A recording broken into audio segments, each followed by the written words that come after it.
Assalamualaikum warahmatullahi wabarakatuh.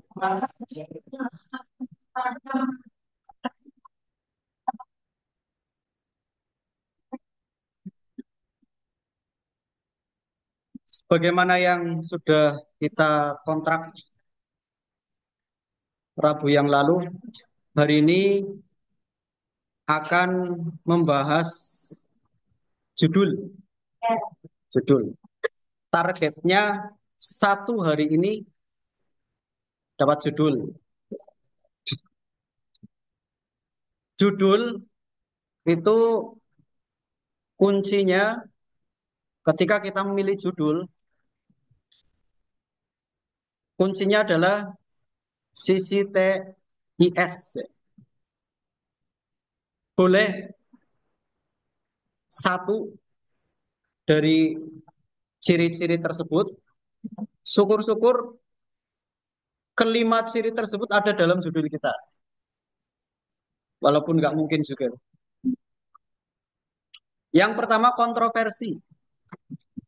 Kontroversi itu berbeda dengan penelitian sebelumnya. Kontroversi bisa berbeda pendapat dari hasil riset sebelumnya, bisa berbeda pandangan, bisa berlawanan dan sebagainya. Kontroversi. Yang kedua transformasi, perubahan. Judul yang kita ajukan menggambarkan atau ketika orang membaca ini judul yang membawa ke pembaca ke perubahan. Kemudian judul juga bisa tren, isu yang sedang dibicarakan, aktual, tren. Misalnya waktu tahun 2019, 2020, trennya apa? COVID-19 misalnya. Tahun 2024, pemilihan presiden misalnya. Misalnya. Judul juga, judul yang menarik itu emergensi, penting. Riset ini penting, judul ini penting untuk dibaca. Dan yang terakhir solusi. Judul itu mengajak pembacanya itu kepada solusi. Solusi sebuah permasalahan yang diteliti. Judul-judul penelitian kuantitatif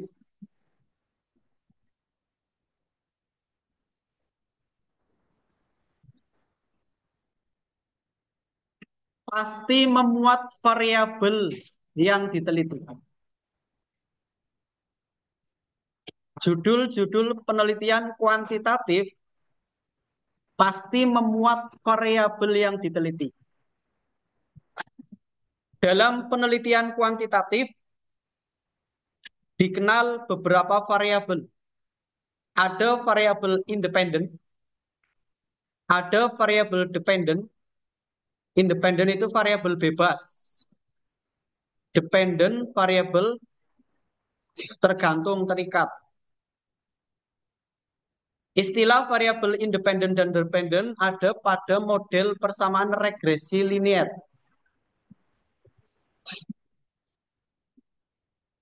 Baik regresi linier sederhana maupun linier berganda. Kemudian ada istilah variabel eksogen dan endogen. Istilah variabel eksogen dan endogen itu ada pada model persamaan struktural. Terjadi korelasi antar variabel, minimal 3 variabel atau 4, itu baru dapat dikatakan eksogen endogen. Kemudian ada variabel mediasi, ada variabel moderasi. Akan saya contohkan bentuk-bentuk modelnya. Tadi ada variabel independen,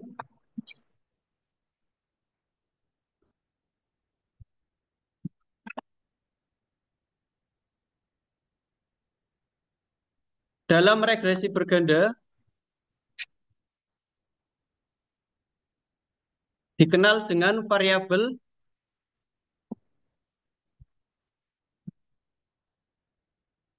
ini variabel independen, ini variabel dependen.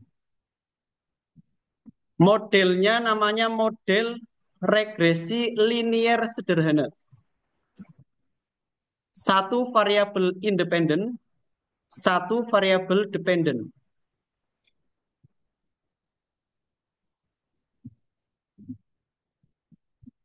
Regresi linier sederhana.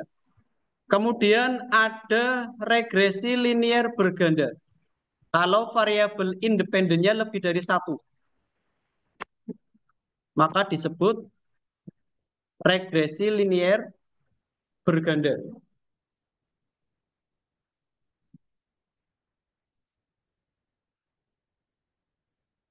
Kemudian tadi ada variabel mediasi, variabel moderasi. Namanya model persamaan struktural.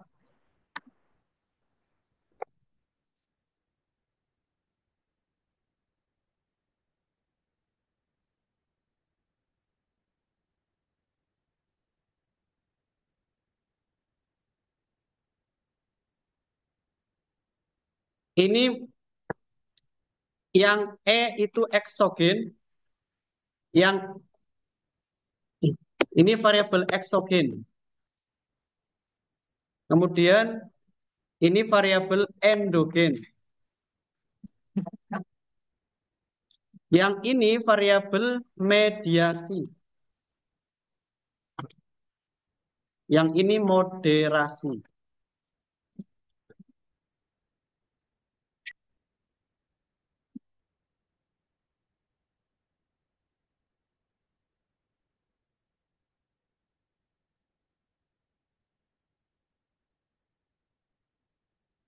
Kita ke contoh-contoh artikel.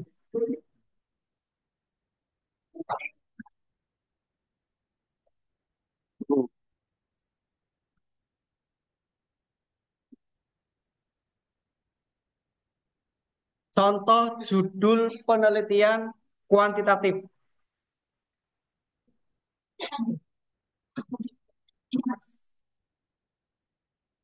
Yang pertama, the impact of corporate social responsibility disclosure in terms of quantity and quality on the financial performance of companies in Tunisia. Ini kalau kita baca, peneliti menggunakan analisis regresi berganda. Karena sering sekali model analisis regresi berganda, maka di artikel nggak ada gambarnya.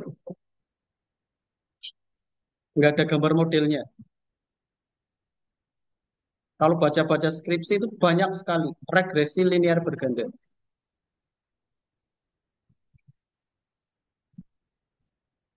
Tapi kalau kita baca artikelnya, maka kita bisa bikin modelnya.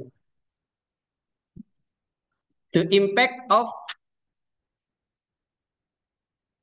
CSR. Dampak CSR.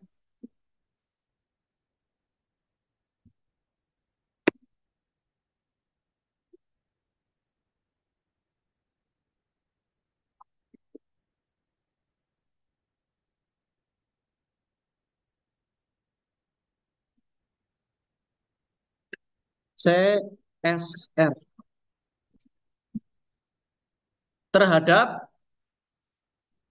kinerja keuangan. Financial performance.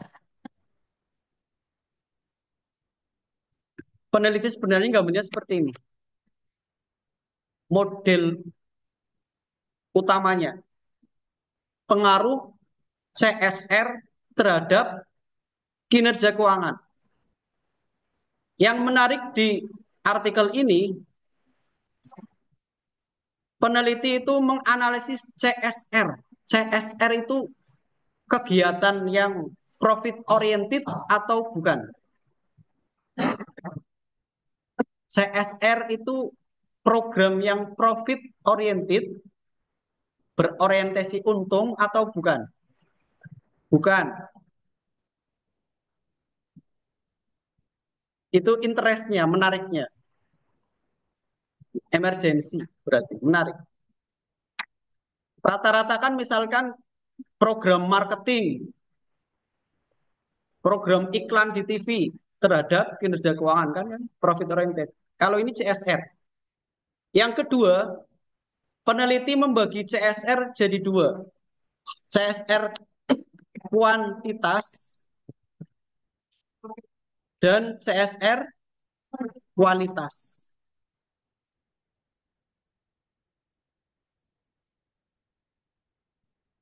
Satu hal lagi yang menarik, kalau dibaca, kinerja keuangan yang diteliti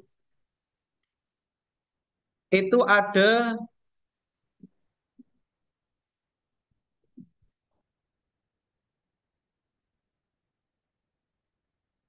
kita lihat di sini.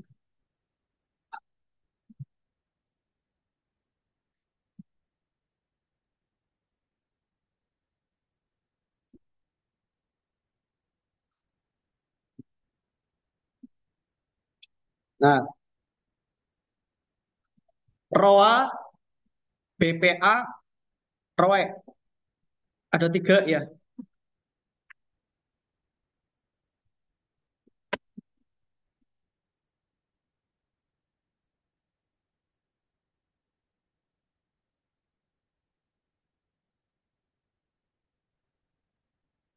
ROA, ROE, BPA. Dari gambar ini ada berapa kombinasi? Udah kelihatan itu di artikelnya. Ada enam, kombinasi. CSR kuantitatif terhadap ROA, CSR kuantitatif terhadap ROE, dan seterusnya. Ada enam. Kemudian peneliti juga memasukkan variabel tetapnya, yaitu size, ukuran perusahaan, dan struktur perusahaan. Kalau ini tetap di semua persamaan ada. Artinya, dalam satu artikel ini, yang kurang lebih berapa halaman ini? 10 halaman. Itu ada 6 persamaan regresi linear berganda. 6 kombinasi. 6 persamaan regresi linear berganda.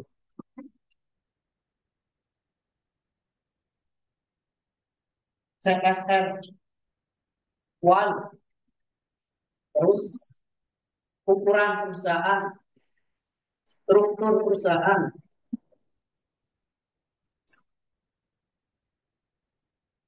terhadap bahwa yang tadi kan regresi linear berganda kayak gini kan, minimal lebih dari satu variabel bebas independen. Kemudian ada lagi CSR one, size, chapter di sini, ROE, dan seterusnya sampai 6 persamaan regresi linear berganda. Padahal deskripsi satu persamaan ini saja sudah jadi skripsi. Sudah jadi skripsi. Pengaruh CSR kualitatif, ukuran perusahaan dan struktur perusahaan terhadap return on asset. Satu skripsi. 10 halaman, 6 skripsi. 6 skripsi jadi 10 halaman. Padahal satu skripsi biasanya berapa? 100 lebih halaman ya. Itulah artikel jurnal internasional. Ini yang pertama.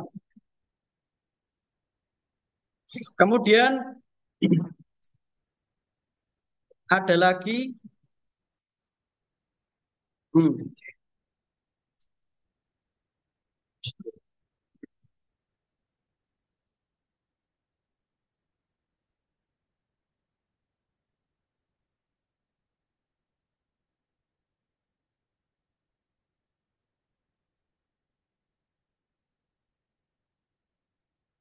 The model of employee performance. Model kinerja karyawan.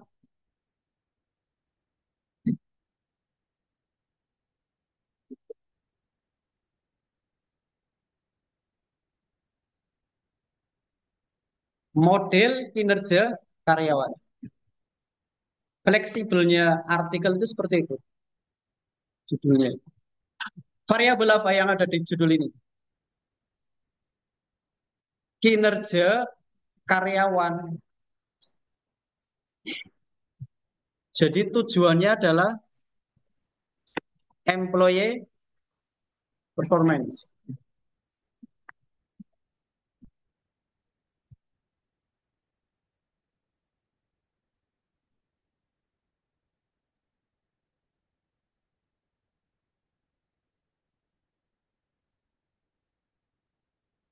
Kalau dibaca artikel ini juga nggak ada gambarnya.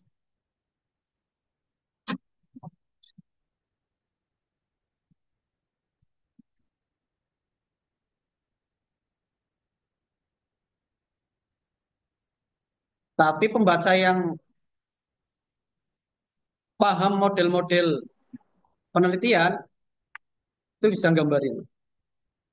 Ada work disiplin, disiplin kerja. Ini variabel independennya. Meskipun nanti ini bukan regresi linear berganda. Work disiplin, work motivation, transformational leadership, style, itu variabel-variabelnya.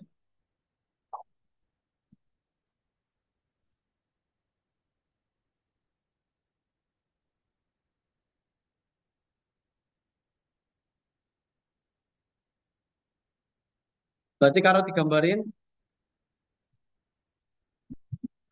disiplin kerja atau motivasi kerja dulu tadi, kemudian disiplin kerja sama gaya kepemimpinan. Masalahnya apakah benar modelnya seperti ini? Karena ada pengaruh langsung dan tidak langsung. Indirect itu tidak langsung, pengaruh tidak langsung dari gaya kepemimpinan pada hubungan antara kinerja karyawan dan work disiplin. Artinya disiplin kerja akan berpengaruh terhadap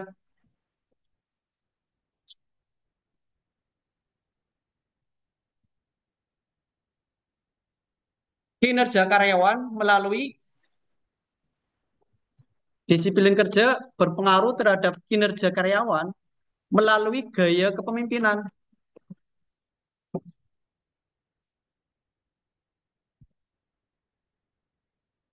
Jadi nanti gambarnya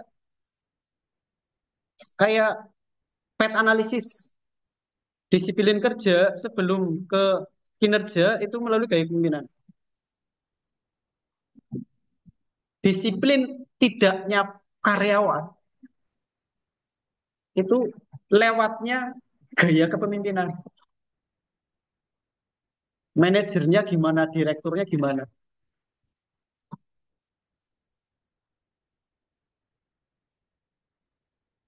Kalau gaya kepemimpinannya acuh, bisa aja nggak disiplin kan? Itu contoh yang lain. Kemudian yang terakhir aja wis ya. Nanti saya share ini artikelnya semua. Biar mumet bacanya.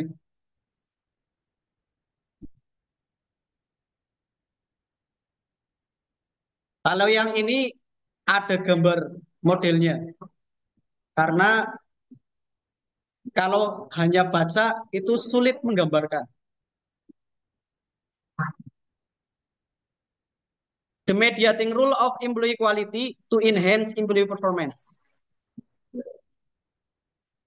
Peran mediasi kualitas karyawan untuk meningkatkan kinerja karyawan. Ini riset gap-nya didapat dari model kinerja karyawan yang tadi. Riset gap-nya. Dan ditulis, diselesaikan lagi, publish di Quality Access to Success. Ini Trindex Scopus.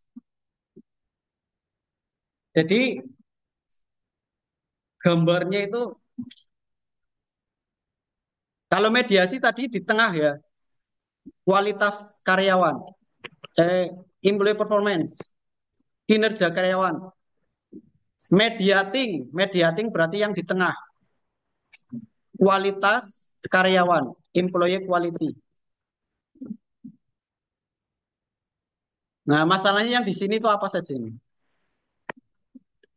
Kita lihat di artikelnya. Work discipline dan work motivation.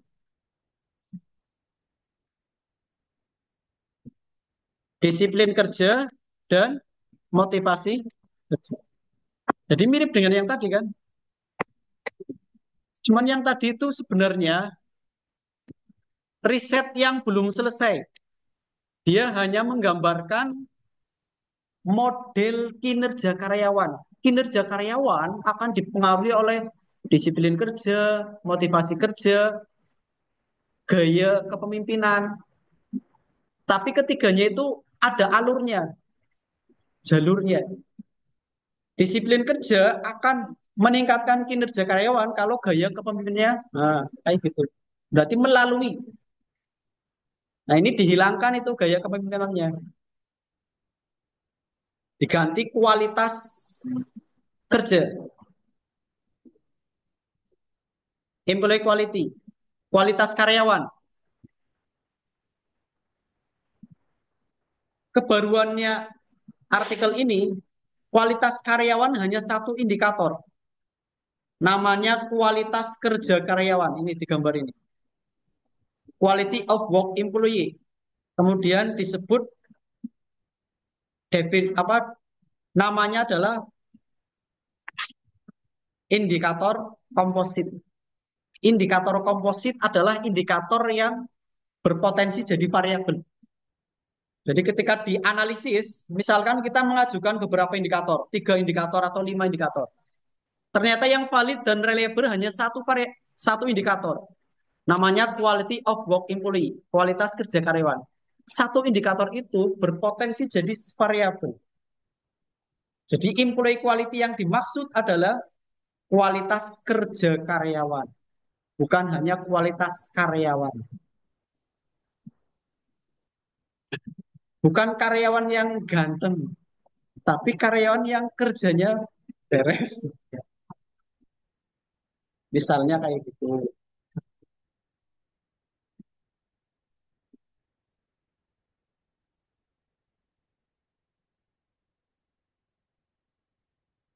Masih banyak. Ini yang, nah ini bagus lagi.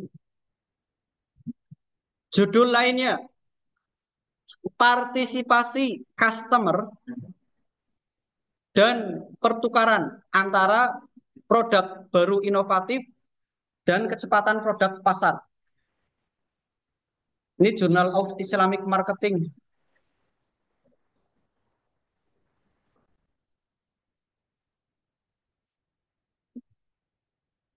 Ini yang pakai variabel moderasi.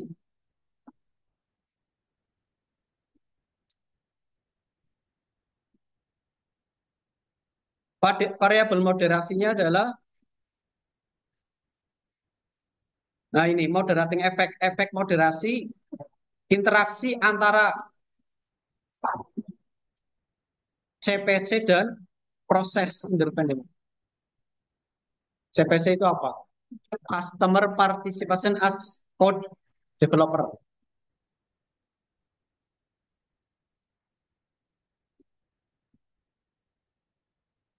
Ada lagi. Jadi kalau ilmu sosial itu judulnya itu lebih fleksibel loh. nggak paten. Why some new products are more successful than others? Kenapa beberapa produk baru itu lebih sukses daripada produk lain? Variabelnya apa? New product, produk baru. Ada lagi, ini yang rada apa ya? Hampir semua variabel itu dicantumin dalam judul. Stabilitas politik, makroekonomi, dan Islamic Human Development Index di negara-negara OKI.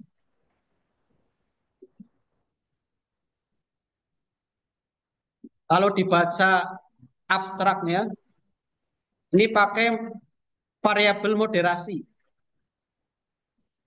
Coba kita lihat hasilnya. The result of the study indicate that investasi asing dari negara lain berpengaruh positif terhadap Islamic Human Development. Kita baca pelan-pelan ya. Investment, investasi asing. Variabel yang pertama investasi asing. Investasi asing istilahnya apa berarti? Foreign. Investasi asing dulu. Kemudian tujuannya adalah Islamic Human Development Index.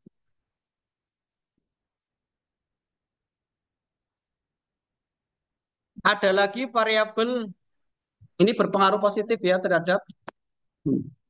Jadi kalau ada investasi masuk ke Indonesia, Islamic Human Development Index-nya meningkat positif. Kemudian ada remittance. Remittance apa? R. Misalnya.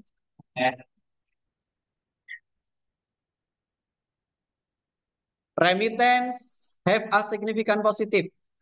Berpengaruh positif terhadap ekonomi keluarga. Remittance itu kalau ada TKW atau TKP. Kalau TKW tenaga kerja wanita. Kalau TKP ya ya kerja di luar negeri, gajinya dikirim ke keluarganya ke Indonesia. Remittance itu berpengaruh positif terhadap ekonomi keluarga. Kemudian ada lagi apa? However, unemployment continues. Pengangguran, unemployment continues. Itu namanya pengangguran. Bahasa Indonesianya. Unemployment itu bukan karyawan, tapi berkelanjutan. Istilahnya kayak gitu. Unemployment. Kalau employment kan pegawai kan. Unemployment bukan pegawai dan berlanjut. Berarti ada sih. Pengangguran itu to be a big problem. Masalah besar bagi Islamic Human Development Index. Itu berpengaruh negatif terhadap Islamic Human Development Index. Nah, variabel moderasinya adalah stabilitas politik. Ini yang menguatkan dan yang melemahkan. Ketika sebuah negara politiknya tidak stabil, maka investasi asing akan berkurang. Yang tadinya berpengaruh positif jadi nggak berpengaruh misalnya. Atau berpengaruh negatif yang tadinya investasi jadi nggak investasi narik.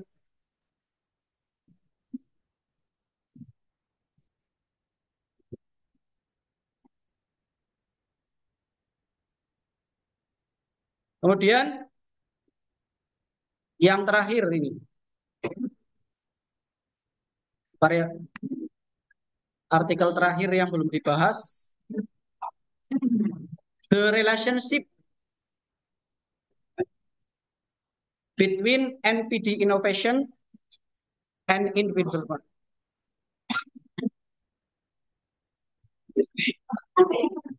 Jadi model dasarnya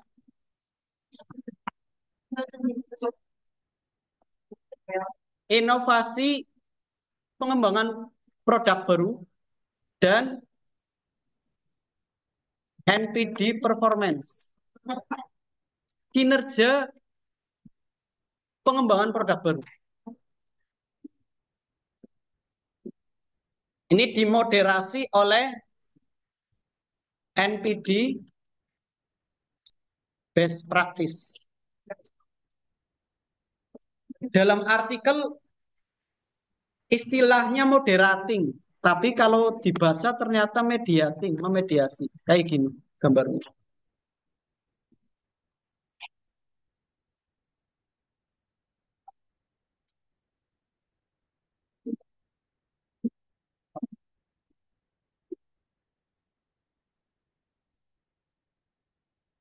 Jadi ini gambaran-gambaran dari judul. Sampai sini